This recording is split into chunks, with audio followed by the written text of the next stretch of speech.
지금부터 제38회 한국사 능력 검정 시험 고급편 해설을 시작하도록 하겠습니다. 자, 1번 가시대의 생활 모습으로 옳은 것은 자, 뭐 탁 봐도 연천전공리라고 되어 있죠. 바로 구석기 시대의 대표적인 그러한 유적지입니다. 따라서 이것은 이제 구석기 시대를 물어보는 문제이고요. 구석기 시대의 문제는 대부분 거의 90% 이상이 주거 형태를 많이 물어봅니다. 자, 구석기 시대의 주거 형태는 동굴이라든지 뭐 막집을 지었다든지 아니면 이제 뭐 바위 그늘 이런 데서 이제 살았습니다. 따라서 정답은 이제 5번이 되고요. 이렇게 살게 되는 이유는 이제 이동 생활을 하는 것인데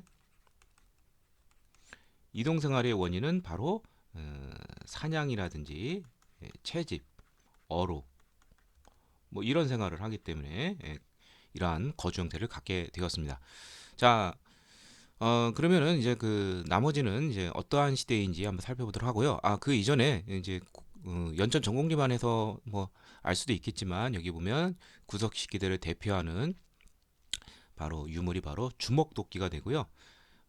바로 이제 뗀석기를 사용하는데 대표적인 게 이제 주먹도끼가 되고요. 특히 그 연천 전공리는 아슐리안 이제 주먹도끼로 이제 유명하고 또 그 외에도 이제 뭐 글개, 밀개, 자르개 등 무슨 개자로 끝나는 것은 뗀석기라고 보시면 되겠습니다. 자, 그러면 나머지는 어느 시대인지 살펴보도록 하죠. 자, 거푸집, 청동기를 만드는 그런 주조 틀이 되는데 따라서 이것은 이제 청동기가 되기는 하는데 이제 청동기 후반기에 가서 이제 이런 것이 나타나고요. 또는 이것을 뭐 이제 초기 철기 시대로 이제 보는 사람도 있습니다. 겹치는 시대고요. 그다음에 지배자의 무덤으로 거대한 고인돌을 축적하였다. 이것도 역시 청동기 시대가 되죠. 청동기 시대는 이제 생산력이 발전을 해서 사유재산과 계급이 발생하면서 이러한 정치, 경제적 지배자, 군장이 나타나고 이런 사람들의 무덤으로 거대한 고인돌이 조성이 되었습니다.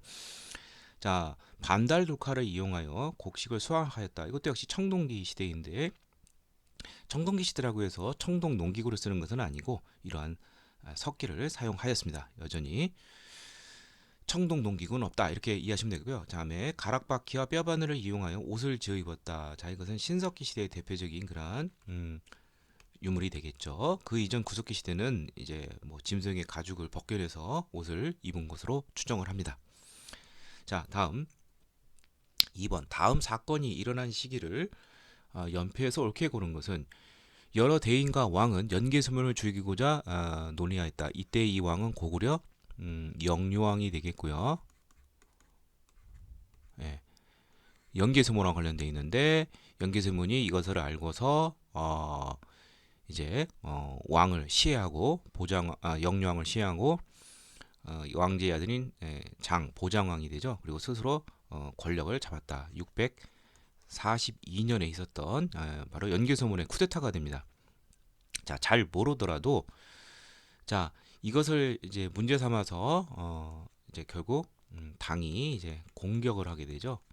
그런데 안시성에서 이제 격퇴를 당하고 그것은 실패로 끝나게 되었습니다. 따라서 안시성 전투 이전 당 건국 이후가 되겠죠. 예, 그래서 정답은 바로 3번이 되겠습니다. 물론 뭐 연대를 아는 것도 좋지만 이렇게 이해하시면 되겠고요. 또 하나는 당이 여기서 실패를 하니까 648년에 나당 동맹을 이제 체결하게 됩니다. 또 이 642년에 이제 그 연개소문의 쿠데타 외에 또 이제 어떤 일이 있게 되냐면은 이제 그 신라의 그 요지인 이제 대야성이 함락이 됩니다. 이때 대야성 성주의 딸이 바로 김춘추, 신라 김춘추의 부인이 대야성 성주의 부인이 김춘추의 딸인데 이를 복수를 위해서 결국 고구려로 갔지만 연개에서 모르게 거부당하고 결국 나당 동맹을 648년에 체결하게 되고 나당 동맹군이 황산벌 전투를 통해서 백제를 멸망시키고 8년 뒤에 668년은 고구려를 멸망시키고 나당 전쟁이 벌어지고 기벌포 전투를 끝으로 해서 삼국이 통일이 되었다 이렇게 이해하시면 되겠습니다. 자주 물어보는 그러한 주제입니다. 다음 3번 가나 나라에 대한 설명으로 오는 것은 자 이것은 이제 그 초기 국가 부고 옥동삼 부여 고구 옥조 동해 삼한에 대한 문제인데 자 동이 지역 중에서 가장 평탄하고 넓은 곳이다. 그것은 바로 부여가 되죠. 가장 역사도 오래되고요. 그리고 확실한 것은 12월에 아 이제 제천 행사가 있다. 이게 바로 이 제천 행사가 바로 이제 영고가 되죠. 다른 데는 거의 10월인데 추수하는 데는 여기는 이제 목축업의 그런 특징이 있어서인지 12월에 제천 행사를 했습니다. 또 여기 보면 이제 소를 잡아 그 말굽으로 기름을 줍니다. 우제 전법이라고 그러죠. 이런 것 등을 통해서 부여라는 걸 알 수가 있고 자 그다음에 그 나라의 넓이는 사방 2천인데 꽤 크죠. 근데 큰 산과 깊은 골짜기가 많으며 많은 사람들이 산골짜기 의지하여 산다. 굉장히 열악한 자연환경, 농업이 잘 안 되죠. 그래서 주변을 정복으로 해서 이제 뜯어내는 정복 국가로 나가고 혼인에 있어서는 신랑이 신부집에 살다가 자식을 낳아서 장성한 후에 남자 집으로 들어온다. 이게 바로 서옥제에 대한 것이죠. 대릴사유제. 자, 이러한 풍습이 있는 나라는 바로 고구려에 대한 설명이 되겠습니다. 자, 그럼 하나씩 보도록 하죠. 1. 가. 여러 가들이 별도로 사출도 마우 저구가 말소 개돼지의 명칭을 가진 대부족장이 자기 지역을 다스렸다. 자, 이것은 바로 부여에 대한 설명이죠. 네, 그래서 쉽게 정답은 1번이라는 걸 알 수가 있고요. 박석김, 삼성이 교대로 왕위를 계승하였다. 자, 이것은 신라에 대한 설명이죠. 신라 이제 마립간 이전 이사금 시대 때 이렇게 돌아가면서 왕위를 계승을 했습니다. 그 다음에 10월에 무천이라는 제천 행사가 있던 나라 이것은 동예가 되겠죠. 그 다음에 음락간의 경계를 중시해서 침범 시 배상을 지기하는 제도 책하가 있었다. 이것도 역시 동예 풍습이고요. 자 가나 제사장인 천공과 신성적인 소도가 있었다. 재정이 분리가 된데 범죄자가 여기 들어가도 정치 세력이 이걸 잡아가지 못하는데 바로 이것은 사만이 되겠죠. 예. 그래서 틀린 내용이 되죠. 그래서 정답은 1번이 되겠습니다. 4번 가 인물에 대한 설명으로 오는 것은 자 가계를 보면 아들이 설총이에요. 무애가 장애가 없다 그러면서 불교의 대중화에 기했다. 이른바 아미타 신앙, 아미타불만 외쳐도 극락에 갈 수 있다. 서방 정토에 갈 수 있다. 정토정. 진리는 모든 진리는 한마음이 사는다는 일심, 화쟁 뭐 이런 거를 강조하는 사상 바로 원효가 되겠죠. 그래서 정답은 쉽게 1번이라는 걸 알 수가 있는데 이제 이 화쟁의 이론, 이 조화 통합을 강조하는 것이죠. 다투는 것처럼 보이지만 보다 대승적 차원에서 보면 화합을 할 수 있다는 것이죠. 신문 화쟁론 10가지로 그것을 설명을 하는 것이죠. 화쟁에 대해서. 그 다음에 대승기신론서 뭐 하나 더 하자면 금강 삼매경론 이러한 많은 불교의 저서를 통해서 불교의 이해 기준을 마련하였습니다. 자, 그러면 나머지는 어떤 인물인지 살펴보도록 하죠. 자, 원효가 되고 화랑대의 규범으로 세속 5개를 제시한 사람 바로 원강법사가 되겠죠. 신라의 화엄 1승 법계도를 화엄정을 정리한 사람, 우리나라의 해동 화엄정을 굳건히 뿌리내게 한 사람 의상대사가 되겠죠. 인도 중앙아시아령이고 왕호 청축국전이라는 기행문을 지은 사람 8세기경에 활약했던 해초. 당에서 귀국하여 황룡사 구축목탑의 건립을 선덕여왕 때 건의에 쓴 사람 바로 자장율사가 되겠죠. 자, 그래서 정답은 1번이 되겠습니다. 5번 가나 무덤 양식에 대한 설명으로 옳은 것은 자 삼국시대의 무덤인데 자 가를 보면은 덧널이라는 게 있어요. 목곽이 있죠. 나무널, 나무 덧널. 그 위에다가 돌을 이제 무지를 쌓아놨어요. 바로 이것이 신라 초기에 유행했던 돌무지 덧널 무덤이 되겠습니다. 자 나는 자 널방이 있죠. 자, 이게 널 길이 있고 공간이 있어요. 들어갈 수 있는 널널한 공간이 있어요. 바로 이것이 바로 구울식으로 되어 있죠. 횡열식 또는 구울식 돌방이 있죠. 돌방 무덤이라고 합니다. 자, 이 굴식 돌방 무덤은 삼국이 모두 후반기에 가면은 다 굴식 돌방 무덤으로 변모가 됩니다. 자, 초기에는 고구려나 백제는 돌무지 무덤이었어요. 신라는 돌무지 덧널, 그 안에 이 부장품과 그 시신이 있던 이 덧널이 있는데 같이 묻었는데 그 차이만 있을 뿐이지 둘 다 돌무지로 이렇게 돼 있는 것은 똑같은 그런 양식입니다. 그렇지만 돌무지 무덤은 백제나 고구려는 계단식 피라미드처럼 돼 있고 공간이 있어요. 그래서 뭐 쉽게 뭐 다 도굴이 됐겠죠. 그렇지만 돌무지 덧널 무덤은 이게 뭐 다 흙으로 덮었기 때문에 도굴이 안 됩니다. 그래서 문화유산이 잘 되어 살아남아 있죠. 근데 후반기에 가면 이제 구식 돌방 무덤으로 바뀌고요. 고구려 같은 경우는 구식 돌방 무덤에 널널한 공간 속에 벽화를 많이 그렸습니다. 자, 그러면 하나씩 보도록 하죠. 자, 모주림 천장 구조로 되어 있다. 자, 모라는 거는 네모죠. 이것이 자꾸 줄어드는 형태로 천장이 되어 있는 것은 이건 공간이 없으니까 이렇게 될 수가 없죠. 자, 이것은 굴식 돌방 무덤에서 볼 수가 있습니다. 특히 고구려가 그러하고 고구려를 계승한 발해도 이러한 무덤 양식을 보여주고 있습니다. 무덤에 둘레돌에 12지 신상을 남겼다. 이제 그 통일신라기 가면 다 이제 뭐 굴식 돌방 무덤이 있고 또 통일신라기 이후에 가면 이제 호석이라서 둘레돌에 12지 간지 이것을 남기게 됩니다.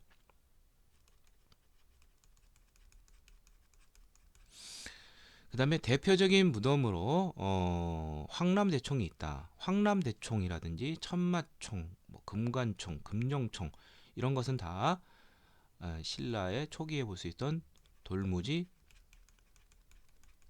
덧널 무덤이 되겠습니다. 자, 틀렸고 그 다음에 내부의 천장과 벽에 그림을 그리기도 했다. 자, 이게 정답이 되죠. 굴식 돌방 무덤은 공간이 있기 때문에 이게 가능하고요. 고구려가 벽화로 유명합니다. 자, 가나 중국 남조의 영향을 받아 만들었다. 남조의 영향을 받은 것은 중국. 이것은 이제 무령왕릉이 되겠고요. 백제 웅진 시대 때 이것은 벽돌식 무덤 또는 뭐 전축분이라고 하죠. 네. 그것이 바로 이제 무령왕릉이 대표적인 것이 되겠죠. 벽돌식 무덤 이것이 중국 남조 영향을 받은 것입니다. 자, 정답은 4번이 되겠습니다. 6번 가나라의 문화유산으로 오는 것은 어디의 왕인 마지막 왕이 김구예요가 세 명의 아들 노정, 무덕, 무력. 이 김무력의 아들이 김서연이고 다시 그 아들이 김유신이 됩니다. 버풍왕 때 이렇게 신라 버풍왕 때 이제 항복을 한 것이죠. 바로 금간가야가 되겠습니다. 자, 금간가야는 이제 김수로가 세웠다고 전해지고 있고 전기 가야 연맹의 맹주이죠. 예. 자, 근데 이 문제는 가야의 역사를 물어본 것이 아니라 문화유산에 대해서 물어보고 있는데 가야의 문화유산은 자, 고분군 중에서도 바로 어떠한 고분군이 유명하냐? 바로 김해 대성동 고분이 유명합니다. 자, 가야는 철과 금의 나라라고 하죠. 그만큼 철이 굉장히 유명한데 그래서 철과 관련되어 있는 것이 뭐 3번은 이게 청동 계통이 되겠고 4번 아니면 5번인데 바로 5번이 되겠습니다. 이게 이제 철제 갑옷이 되는데 이게 바로 대성동 57호분에서 출토된 종장 세로로 엮어진 판 갑옷이 되겠습니다. 자, 이 가야의 또 대가야겠죠. 후기 가야의 맹주인 그것은 이제 그 지산동 고분이 유명한데 지산동 32호분에는 이제 거기도 이제 그 갑옷이 나오는데 이거랑 좀 형태가 좀 달라요. 예, 그 차이를 좀 그림을 통해서 좀 이해해 주시면 좋을 것 같고요. 뭐 잘 모르더라도 뭐 갑옷하고 관련된 것은 가야다 이렇게 이해하시면 쉽게 문제를 풀 수가 있습니다. 자, 1번은 뭐냐면 연가 칠연명, 연가 7년이라는 것이 기명되어 있는 자 금동열애죠. 금동열에 서 있는 상, 입상. 자, 이것은 고구려의 문화유산이 됩니다. 이것은 출토된 것은 경남 의령이지만 연가 7년이라는 이 연호는 고구려와 관련되어 있기 때문에 고구려의 문화유산으로 알려져 있고요. 이번은 부여 능산이 출토 금동 대향로가 됩니다. 바로 백제의 그런 뛰어난 문화유산이죠. 3번은 호우명 그릇. 예. 이 호우라는 이제 여기 이제 기명이 되어 있는데 여기에 국강산 광개토 호태지왕이라는 기명이 있어요. 이 청동섬 밑바닥에. 그래서 이것은 신라가 400년 경자년에 광개토 대왕의 그 원조를 받았죠. 왜구가 침략해 왔을 때. 그래서 고구려 군대가 머물고 고구려의 간섭을 받던 뭐 그러한 영향력을 받던 뭐 그러한 바로 신라와 고구려의 관계를 보여주는 그러한 문화유산이 되겠습니다. 출토는 이제 경주 호우총에서 나왔죠. 자, 그다음에 4번은 유명한 이제 칠지도라는 칼인데 7개의 가지. 자, 이것은 백제 근초고왕 때 외에 하사한 뭐 그러한 문화유산이죠. 일본 신궁에 보관되어 있습니다. 이건 백제의 뛰어난 그러한 공예술을 보여주고 있습니다. 자, 정답은 5번이 되겠습니다. 7번 가나 사이에 식이 있었던 사실을 옳은 것은 장수왕 15년 평양으로 도읍을 옮겼다. 장수왕 15년이면은 427년이죠. 평양천도 남진 정책을 펼치기 위해서. 자, 그 다음에 고구려왕 거련이, 이 사람이 바로 장수왕이죠. 백제를 공격했는데 백제왕 경의 아들 문주, 이 경은 백제 계로왕이 되고 이건 뭐 문주가 되겠죠.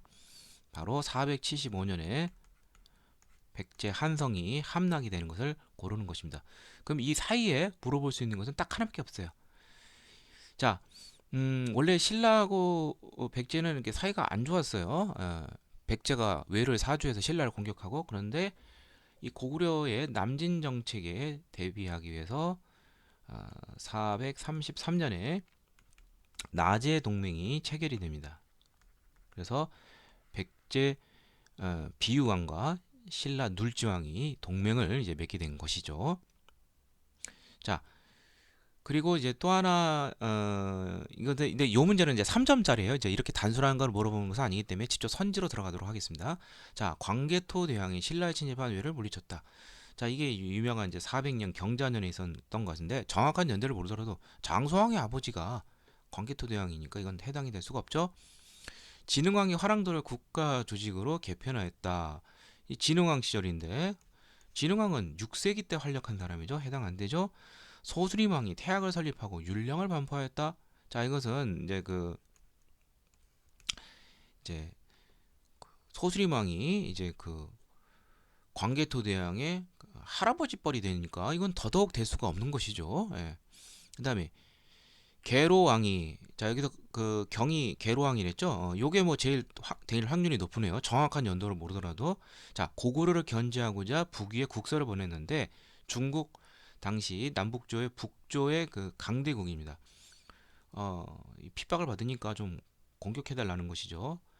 자, 이것이 들은 장수왕은 분노하겠죠. 예, 그래서 이런 것 등의 하나의 빌미로 돼서 472년에 이걸 보냈는데 이제 걸사표라고 그러죠. 출사를 애걸한다. 그래서 결국 장수왕이 공격을 하게 되는 것이죠. 그래서 이런 비극으로 일어나게 된 것이고, 근초광이 평양성을 공격하여 고궁원왕을 전사시켰다.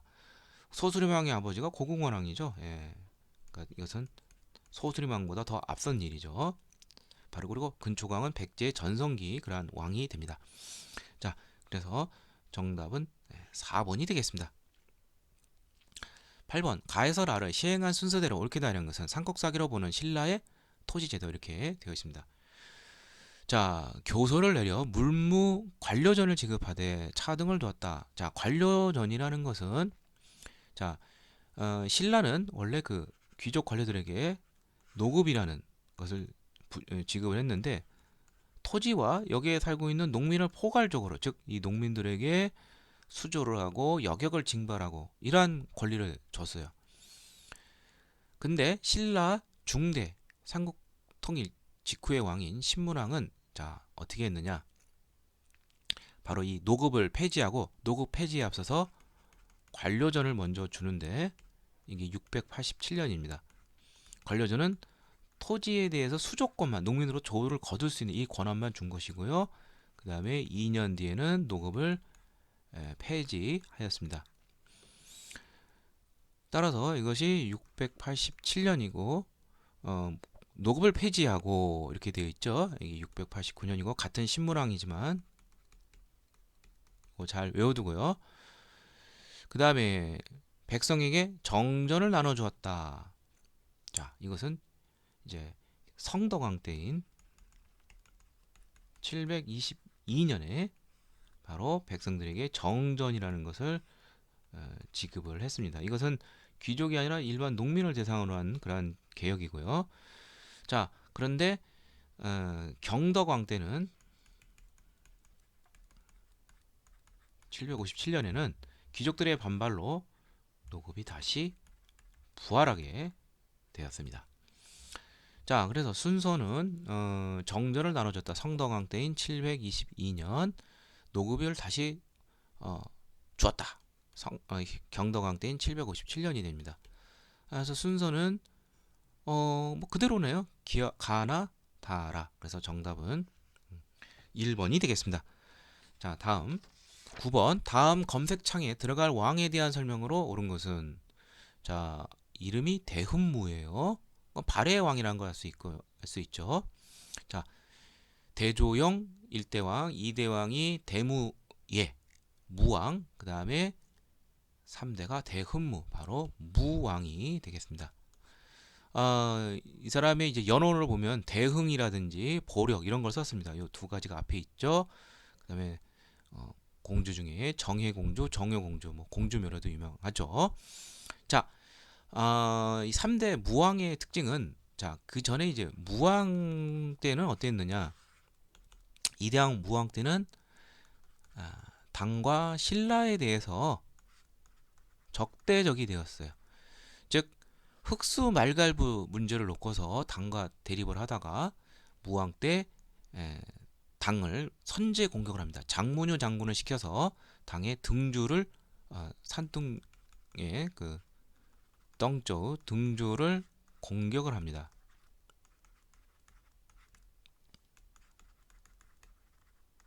자, 그러자 당은 신라를 사줄에서 김사나를 통해서 발의 남쪽을 공격하게 만들어요. 그러니까 당과 신라와 전투가 벌어지는 그런 긴장 관계였었죠. 그런데 문왕 때는 관계가 풀려요. 당과 신라의 관계가. 그래서 당과 이제 정식으로 제대로 수교를 하고 문화를 적극적으로 받아들이게 됩니다. 그 다음에 신라하고도 신라도라는 교통로를 개설을 해서 교류를 하게 됩니다.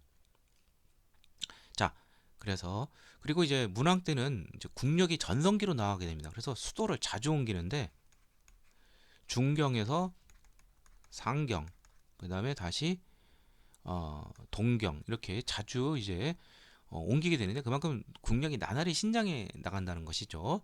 자, 그래서 정답은 바로 3번이 되겠습니다.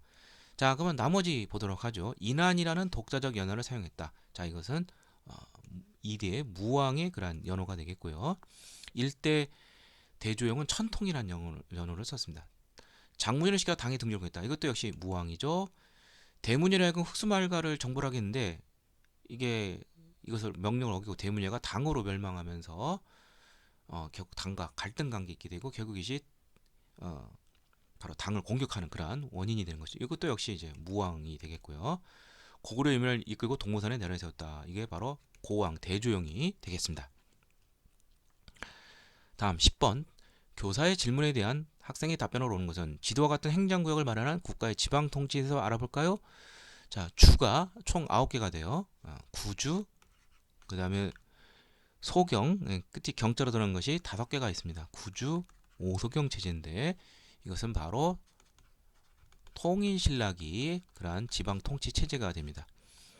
자, 구주 오소경 외에 하나 더 이제 알아둘 것이 뭐냐면 지방 세력을 통제하기 위해서 감찰관을 보내요. 이게 바로 뭐냐면 외사정이라는 것을 두었다는 거, 감찰을 위해서.